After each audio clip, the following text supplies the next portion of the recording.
Bonjour à tout le monde. Aujourd'hui, c'est le 20 février 2026. Est-ce que c'est une belle journée? Oui et non, dans le sens qu'ils annoncent de la neige ce soir et en faisant, si les prévisions sont vraies, en 2 jours, on devrait avoir à peu près un 10 centimètres de neige. Mais c'est quand même, l'hiver a le droit de vivre sa vie et puis on s'approche petit à petit de sa fin. Donc, c'est quand même un bon signe. Pour le reste, qu'est-ce qu'on peut dire? Le marché boursier va bien? Oui, le marché canadien, le marché US, le marché canadien suit habituellement.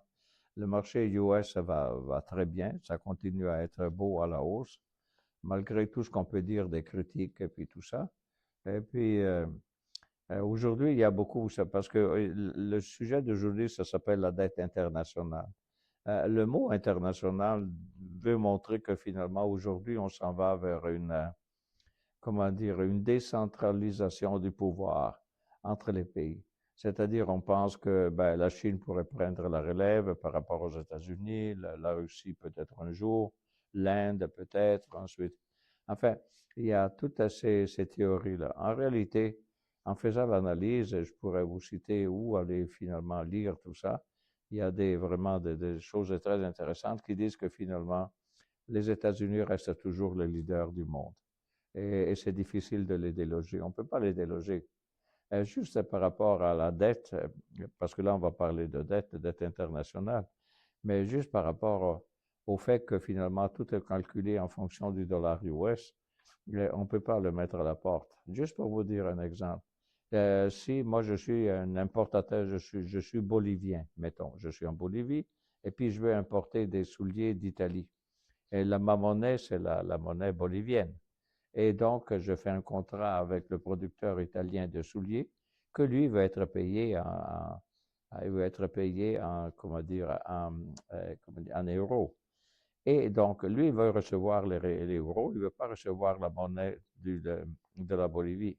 Conclusion, la, finalement, l'acheteur bolivien va convertir sa monnaie bolivienne en dollars US parce qu'il y a un marché entre dollars US et la monnaie bolivienne. Une fois qu'il a les dollars US, ces dollars US vont être transférés, pas transférés, mais vont être transformés comment dire, en euros. Et parce qu'il y a naturellement un gros marché entre le dollar US et l'euro.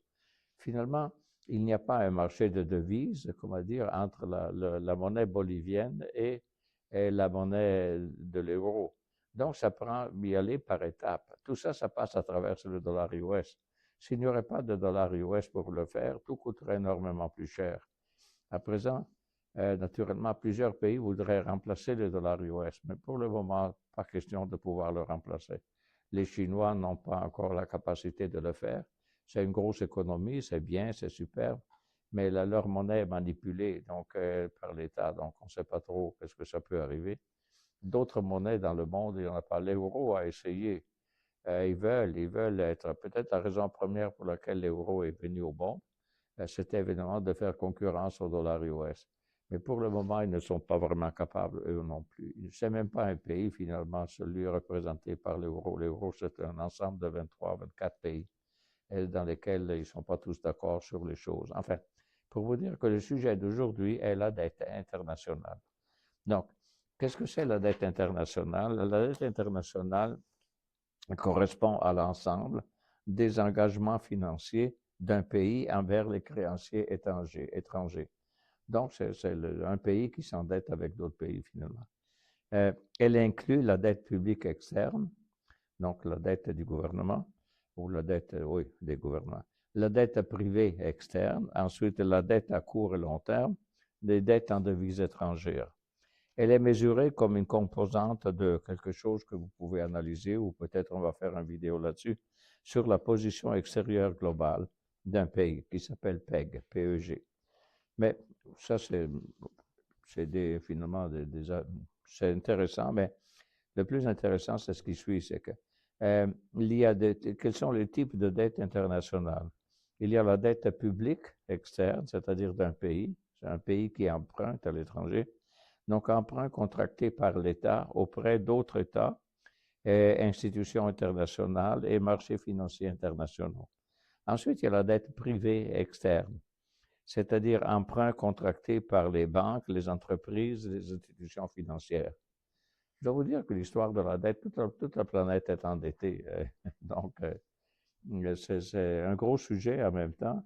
Ça peut être inquiétant, ça dépend jusqu'à quel point on va avec la dette.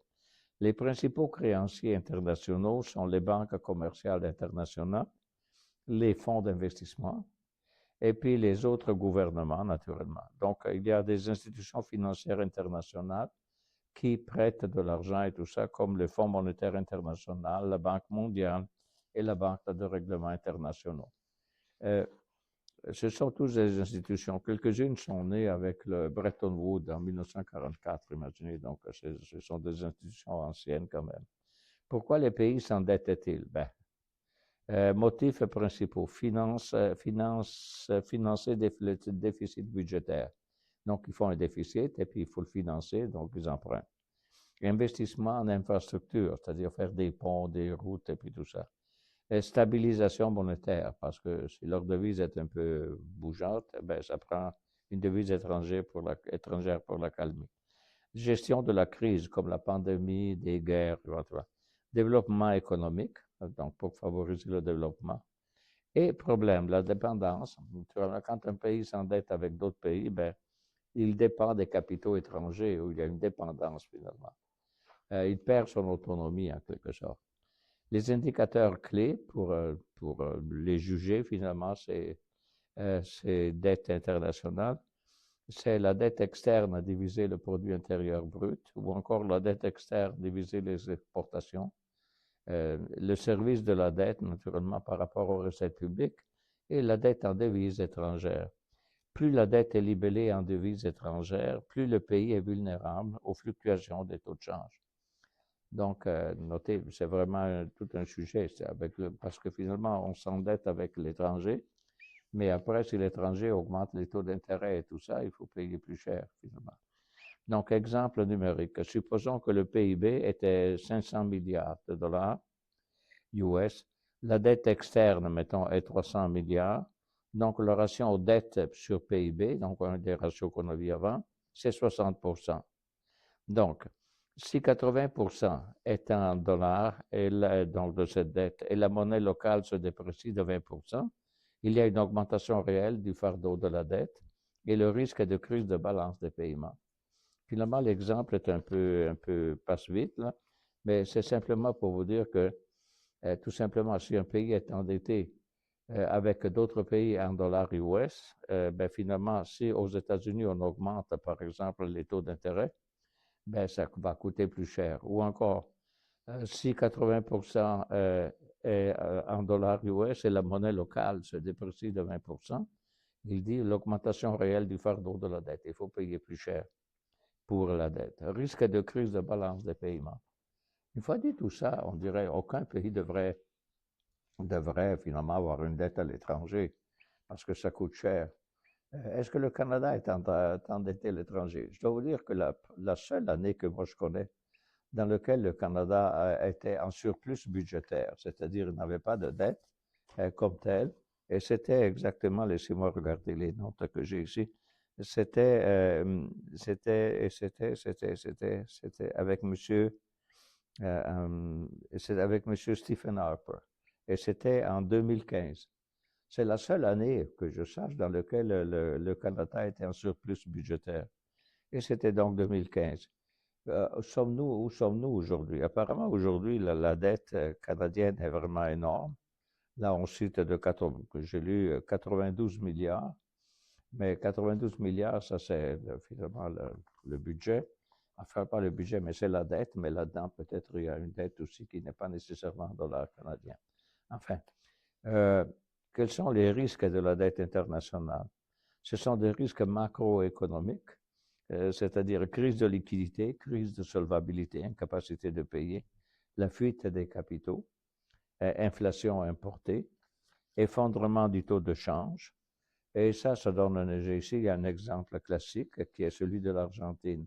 L'Argentine, en 2001, la monnaie ne valait plus rien, la monnaie locale, le pesos, je crois. Et puis, finalement, si on voulait acheter, mettons, je ne sais pas, mettons, du pain, là, il fallait presque aller avec une brouette avec la monnaie dedans, en kilo de billets, finalement. Ou encore, vous rentrez au supermarché, le prix était un certain prix. Quand vous sortez du supermarché, les prix avaient déjà augmenté. Ça, c'était en Argentine, donc en 2001. Et puis, ce n'est pas le seul cas qu'en réalité on a vécu, mais où on a vu. Les crises de la dette souveraine. Le cas célèbre, un autre cas, c'est l'Argentine. Donc, comme je vous ai dit, ça, il dit de 2001. La Grèce, elle a eu ce problème en 2010 à cause de l'euro, parce que finalement, c'était toute une histoire. Ce fameux euro, c'est que comment dire, la Grèce voulait avoir l'euro, mais apparemment, je ne sais pas, la présentation de ces bilans ne correspondait pas tout à fait. Finalement, ils ont eu quand même l'euro, mais la conclusion après, ils se sont retrouvés fortement endettés. Et donc, c'était une crise. À présent, ces crises-là sont résorbées. Je pense en Argentine, ça, plus ou moins, ça va avec le nouveau président. Et en Grèce aussi, je pense que c'est dépassé désormais tout ça. Les causes, c'est le déficit persistant, le taux d'intérêt élevé et la perte de confiance des investisseurs. La dette et taux d'intérêt internationaux, à la page suivante. La dette internationale dépend fortement des taux de la Réserve fédérale américaine, parce qu'on emprunte en dollars US finalement, ou encore à travers, en passant par le dollar US, et ça dépend donc des taux d'intérêt américains. Ensuite, des conditions financières mondiales, de la prime de risque des pays, c'est-à-dire les pays plus risqués, moins risqués, pays qui sont connus pour être bons payeurs, d'autres peut-être qui veulent sauter des paiements, puis le retard et tout ça. Finalement, la hausse des taux mondiaux, cette augmentation des coûts de service et de la dette. Les dettes et développement. Donc, avantage potentiel de la dette, c'est que le financement de la croissance. Donc, un transfert de technologie, investissement public. Quels sont les inconvénients? L'inconvénient, le surendettement, la conditionnalité, c'est-à-dire le Fonds monétaire international dit tu t'endettes trop à un pays et puis il faut faire attention, puis tout ça. Perte de souveraineté économique, oui, bien sûr, parce qu'on dépend d'autres pays. La restructuration de la dette.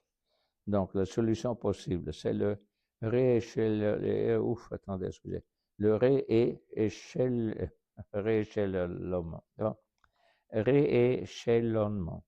OK, excusez un peu. Qu'est-ce que ça veut dire? C'est-à-dire retarder les paiements, finalement, vous avez dit. Haircut ou réduction normale, c'est une technique. Ensuite, il y a des swaps de dette contre développement. Ensuite, il y a des programmes du Club de Paris. Sans élaborer là-dedans, ce sera peut-être l'objet d'autres vidéos, d'autres sujets.